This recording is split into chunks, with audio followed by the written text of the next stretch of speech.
mga accessories na kailangan i-adjust bago magsimulang mag-drive. Side mirrors. Kailangan 10% ng yung sasakyan ay nakikita yung handle.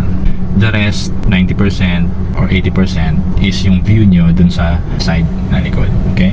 Ganon din yung nasa right ko. No? Kailangan pareho yung view.